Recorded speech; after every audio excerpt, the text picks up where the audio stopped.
नमस्कार, बुलेटिन में स्वागत है आपका और मैं हूं आपके साथ जागृति खंतवाल। रुक कर लेते हैं खबरों का। बाराबंकी जिले में मंगलवार को उस वक्त एक दर्दनाक हादसा हो गया जब यहां की सुमली नदी के ककराहा घाट पर लोगों से भरी नाव अचानक पलट गई। इस घटना के बाद मौके पर कोहराम मच गया। जानकारी के मुताबिक इस नाव में करीब 20 लोग सवार थे। ये सभी लोग पास के ककरा घाट पर लगे मेले को देखने गए थे, लेकिन तभी ये नाव अनियंत्रित हो गई और पलट गई। घटना की सूचना मिलते ही स्थानीय पुलिस मौके पर पहुंच गई और गोताखोरों की मदद से राहत बचाव कार्य किया। इस हादसे में 3 की मौत हो गई है। बाराबंकी से खबर आपको बता दें, जहां पर नाव पलटने से दर्दनाक हादसा हो गया। इस हादसे में 2 बच्चों समेत 3 की मौत हो गई।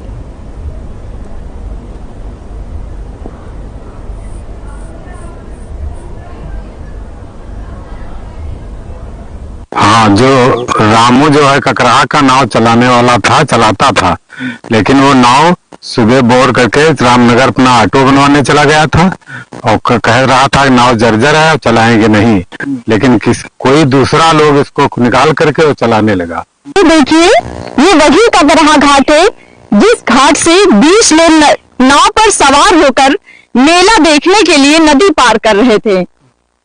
आइए पूछते हैं, यहाँ हमारे साथ कुछ लोग मौजूद हैं जो राहत बचाव कार्य में लगे हुए थे। उनसे बातचीत करते हैं कि आखिर ये घटना कैसे हुई, कैसे ये हादसा हुआ। ये घटना कैसे हुई है? यहाँ पे पास का मेला लग रहा था जी, और इस पार से उस पार नाव आ रही थी। काफी लोग बैठे हुए थे। लगभग कितने लोग थे? अरे 20 के ऊपर ही बंदे थे। अच्छा, तो ये हादसा हो कैसे गया? अब नाव डूब गई तो क्या किया जाए। अचानक कितने लोग डूबे हैं?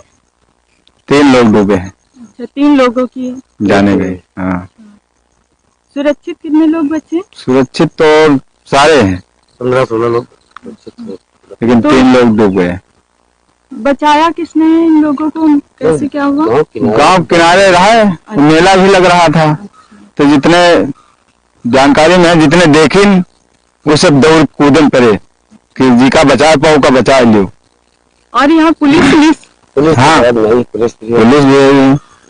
तो पुलिस ने मदद की कोई? हाँ, मदद किया है, लेकिन अब वो क्या करे। काफी समय हो गया था तो 3 बच्चे नहीं मिले थे। आप बताइए क्या हुई घटना? वो मेला देखने के लिए लोग आ रहे थे। अचानक जो है नाव में 20-25 लोग बैठ गए, नाव लग गई। उसी में 3 बच्चे मृतक निकले हैं और सबको बचा लिया गया। जो मृतक हैं आप जानते हैं? अब उनको हम जानते नहीं, उस पार के हैं। तो पता लग रहा है कि कोटेवार की एक लड़की है, एक उनके भतीजे की लड़की है, एक छोटू का लड़का है 8 साल का। नाव पे कितने लोग थे? 20 के ऊपर थे। ककराहा घाट नाव हादसा ही नहीं, बाराबंकी जिले में इससे पूर्व कई नाव हादसे हो चुके हैं जिसमें कई लोगों की जान जा चुकी है। बड़ा सवाल ये है कि जिला प्रशासन क्या कुछ कदम उठाए कि नाव हादसों को रोका जा सके। मधु कश्यप, आर्यन टीवी, बाराबंकी।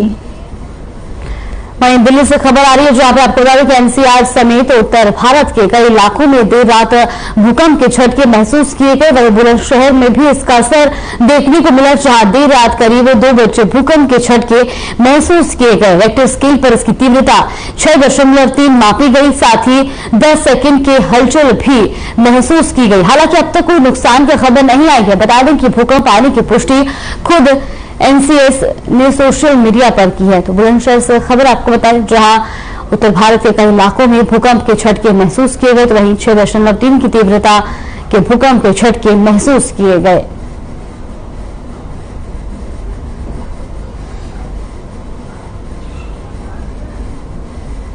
बड़ी तेज भूकंप के झटके महसूस हुए, पूरा बेड हिल गया और हम लोग सारे के बाहर निकल आए। तो इस तरह की कोई हानि तो नहीं हुई या आसपास के जो लोग हैं वो उनका क्या हानि कुछ भी नहीं हुई, लेकिन आसपास में किसी को पता ही नहीं चला। सब लोग इतनी गहरी नींद में सोए हुए थे।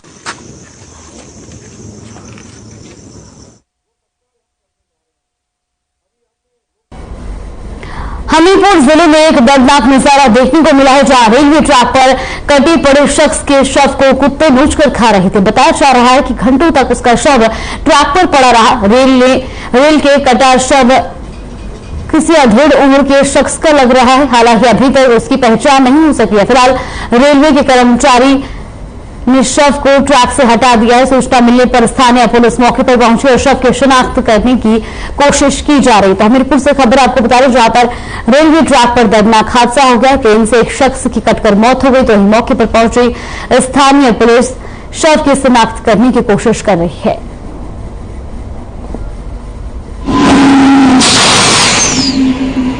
वहाँ पे ये आदमी कट गया तो हमें खबर भेजा गया कि आप जाएं उसको हटाएं, लाइन से क्लियर करें, क्योंकि डेड बॉडी का सम्मान किया जाता है अपने भारत में।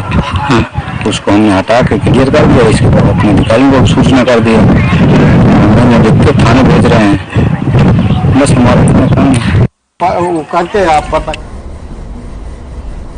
लखनऊ से बड़ी खबर, एमआरआई के लिए नहीं करना पड़ेगा इंतजार। केजीएमयू में लगेगी 3 एमआरआई मशीनें। 15 करोड़ की लागत से लगेगी 3 एमआरआई मशीनें। सरकारी सहायता से लगेगी नई एमआरआई मशीन। जांच के लिए मरीजों को करना पड़ता था इंतजार। ये बड़ी और अहम खबर।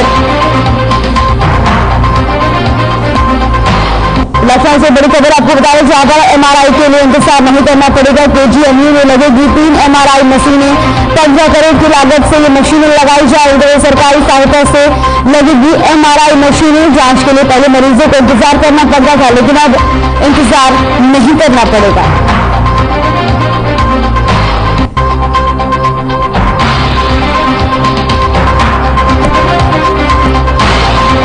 बड़ी खबर आपको बता रहे हैं, जहां पर अब केजीएमयू में 3 एमआरआई मशीन लगी हुई है।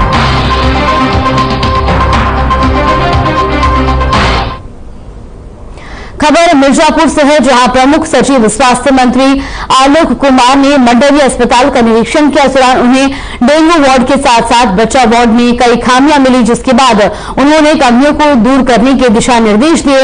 मंत्री ने मरीजों से बातचीत किया और उन्हें दी जा रही सुविधाओं का हाल भी जाना। मीडिया से बात करते हुए उन्होंने कहा कि मेडिकल कॉलेज स्थापित होने के बाद जिला अस्पताल की व्यवस्थाओं में जो विस्तार होना था उसके बारे में जानकारी ली गई है। तो मिर्जापुर से खबर आपको बताया, जहां पर जिला अस्पताल का निरीक्षण किया गया, तो साथ ही साथ कमियों को दूर करने के निर्देश भी दिए गए।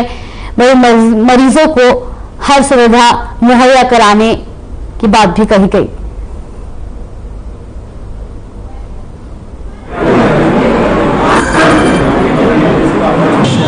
ऐसा है कि मैंने एक डेंगू वार्ड का निरीक्षण और एक पीडियाट्रिक वार्ड का निरीक्षण किया।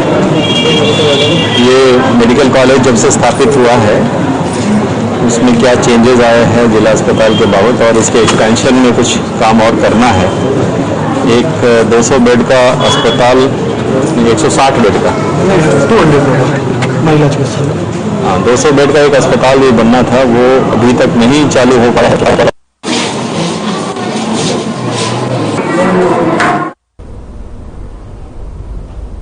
खबर बस्ती से, जहां विश्व हिंदू महासंघ धरने पर बैठ गया है।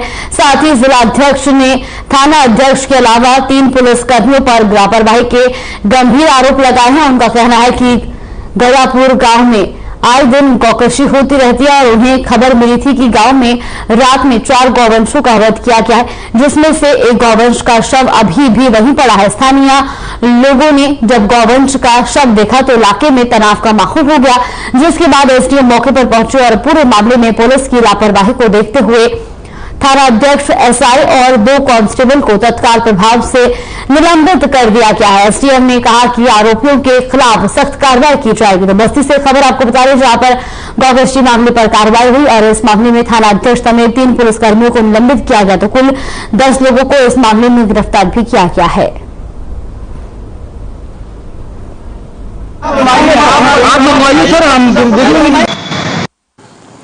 दिनांक 7 नवंबर को थाना सोनाहा के गदापुर चक गांव में प्रातः 10 बजे एक गौवंश के मृत अवस्था में पाए जाने की सूचना प्राप्त हुई। इससे पहले कि पुलिस वहां पर पहुंचती, वहां के नागरिकों के द्वारा गौवंश को वहां पर दफना दिया गया था, किंतु बाद में आसपास के अन्य प्रबुद्ध नागरिकों के द्वारा विरोध किए जाने पर और गौकशी की सूचना दिए जाने पर एसडीएम भानपुर और एसएचओ सोनाहा और अन्य पुलिस की उपस्थिति में उस दफन किए गए गौवंश को बाहर निकाला गया और उसमें ये जानकारी हुई कि इसमें गौकशी हुई।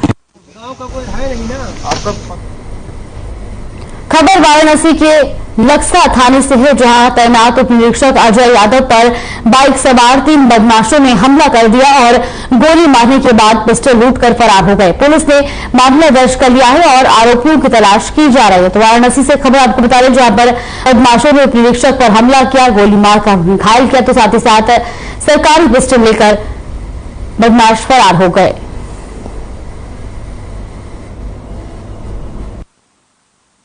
थाना रोहनिया के जिगरपुर क्षेत्र में लक्सा थाना के नियुक्त सब इंस्पेक्टर अजय यादव अपने प्लॉट पर जहां पे वो मकान का निर्माण करा रहे हैं वहां पहुंचे थे।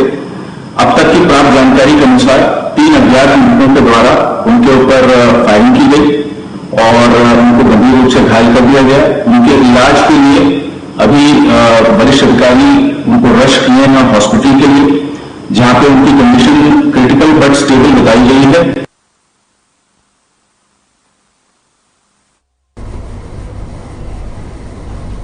अमेरिका से एक बुजुर्ग दंपति अपनी मातृभूमि जौनपुर पहुंचे, जहां वो अपने परिवार से मिले, जिसके बाद वो मीडिया से भी रूबरू हुए। उन्होंने कहा कि इंसान चाहे कहीं भी जाए, पर जो वतन आकर मिलती है वो कहीं नहीं मिलती। दरअसल अमेरिका में रहने वाले 71 वर्षीय सैयद असलम रिजवी बचपन में ही माता पिता के साथ अमेरिका चले गए थे। पिता की मौत के बाद असलम अपनी जॉब में बिजी हो गए थे। रिटायर होने के बाद असलम हिंदुस्तान देखने घर आए। वहीं आपको बता दें कि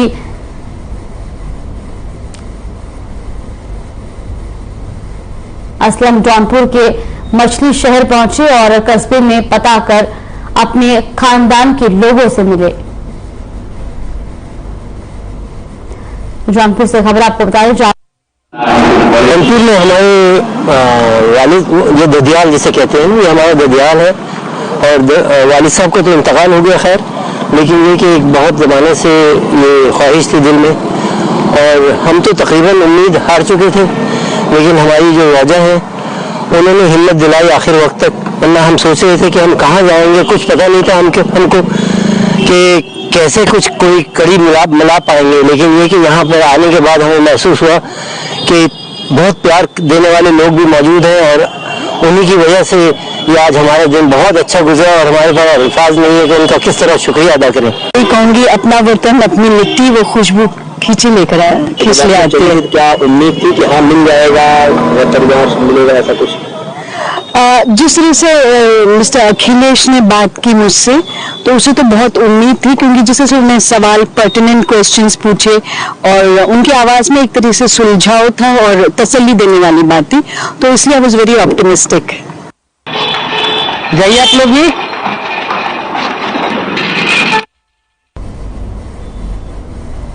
वो कहते हैं बड़ी खबर का, लखनऊ से बड़ी खबर, सरकारी कर्मचारियों को सरकार का तोहफा, अब कैशलेस होगा कर्मचारियों का इलाज। चिकित्सा शिक्षा विभाग ने जारी की गाइडलाइन, परिवार हेल्थ कार्ड दिखाकर करा सकेंगे इलाज। राज्य कर्मचारी कैशलेस चिकित्सा योजना की शुरुआत, 75 लाख परिवारों को मिल सकेगा इलाज का लाभ। ये बड़ी और अहम खबर, बड़ी खबर आपको लखनऊ से बताया, जहां पर अब कर्मचारियों को तोहफा दिया गया। अब कैशलेस होगा कर्मचारियों का इलाज। विभाग ने गाइडलाइन भी जारी की है।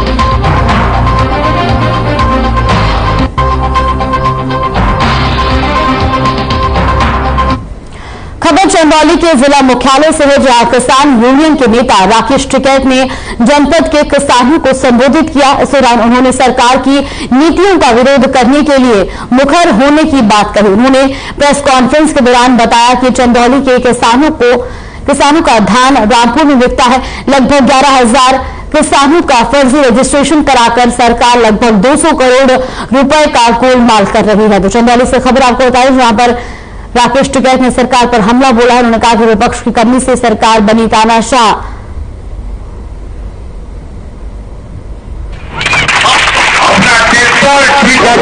इनको बताया कि इनका धान कहाँ बिकता है, वो बताया, चोर को पकड़ लो। हमने चोर बता दिया, इनके साथ जाकर चंदौली और इस क्षेत्र का पूरा धान रामपुर जिले में बिकता है।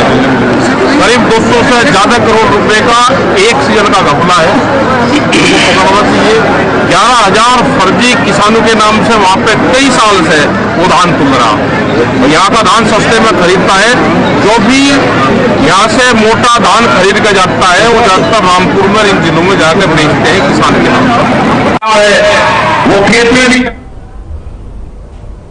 खबर आजमगढ़ की जमुआ हरियाम गांव से है, जहां सामाजिक कार्यकर्ता मेधा पाटेकर ने प्रदेश और केंद्र सरकार को घेरते हुए कहा कि सरकार यहां के लोगों के हरे भरे किसानों के खेत और आवास को जाने की साजिश चल रही है। उन्होंने कहा कि आज सबसे महत्वपूर्ण पहलू है रोजगार, उसका आधार है खेती, लेकिन सरकार खेती योग्य भूमि को हवाई अड्डे के लिए पूंजीपतियों को देने में जुटी है। आपको बता दें कि हवाई अड्डे के विस्तारीकरण का विरोध कर रहे किसान पिछले 25 दिनों से धरने पर बैठे हैं। मंगलवार को सामाजिक कार्यकर्ता मेधा पाटेकर भी धरने में शामिल हुई।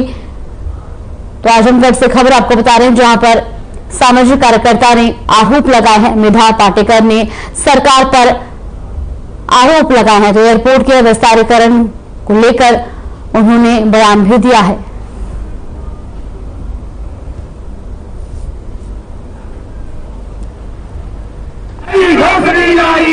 नहीं चलता है, परमिशन चाहिए लोगों की, पर वो भी कैसे लेते हैं। आज अगर वो यहाँ कभी एक बार भी दर्शन देने नहीं आए, ऐसा नहीं होता है। महाराष्ट्र में भी जब कांग्रेस सरकार थी या केंद्र में थी, हम किसी पार्टी में नहीं है, पर मैं कहूँ 6ठी मंजिल से नीचे उतरकर मंत्री हमारे बीच में बैठते थे। मुंबई में हो कि दिल्ली में हो, ऐसा क्या करना संभव नहीं है। डीएम साहब जमीन जिंदा होता तो शायद। खबर लखनऊ से, जहां भारत निर्वाचन आयोग के निर्देश पर मतदाताओं को जागरूक करने के लिए केडी सिंह बाबू स्टेडियम से लेकर अटल चौक तक वॉलकथन का आयोजन किया गया। वहीं कार्यक्रम में युवा खिलाड़ियों और एनसीसी कैडेट्स ने भाग लिया और लोगों को अपने मतदान के हक के बारे में बताया। कई अधिकारियों की मौजूदगी में अपर मुख्य निर्वाचन अधिकारी चंद्रशेखर ने इस कार्यक्रम का शुभारंभ किया।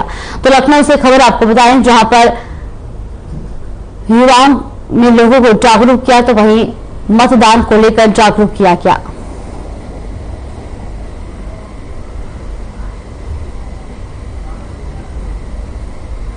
तो लखनऊ से खबर आपको बता रहे हैं और तस्वीर भी आपको दिखा रहे हैं, जहां पर युवाओं ने लोगों को मतदान के लिए जागरूक किया। तो कहा सब संकल्प हमारा न टूटे, कोई मतदाता न छूटे, इस नारे के साथ लोगों को जागरूक किया गया।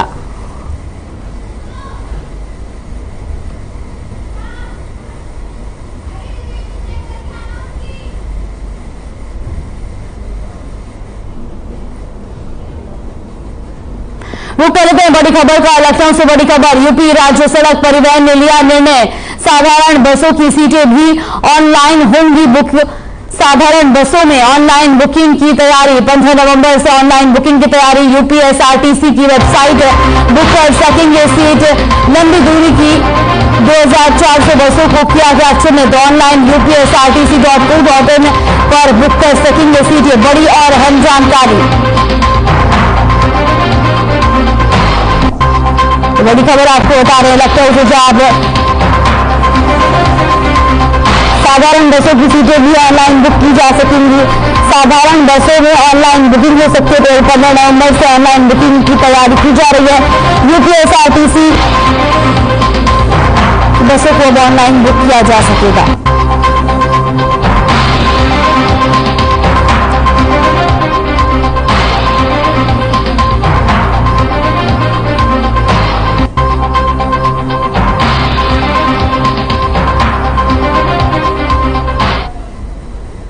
और आपको सीधा लिए चलते मथुरा, जहां पर सीएम योगी आदित्यनाथ श्री कृष्ण जन्मभूमि में दर्शन कर रहे हैं।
तो तस्वीरें आपने देखी मथुरा की, जहां पर सीएम योगी आदित्यनाथ श्री कृष्ण जन्मभूमि में पहुंचे और वहां पर उन्होंने दर्शन भी किए।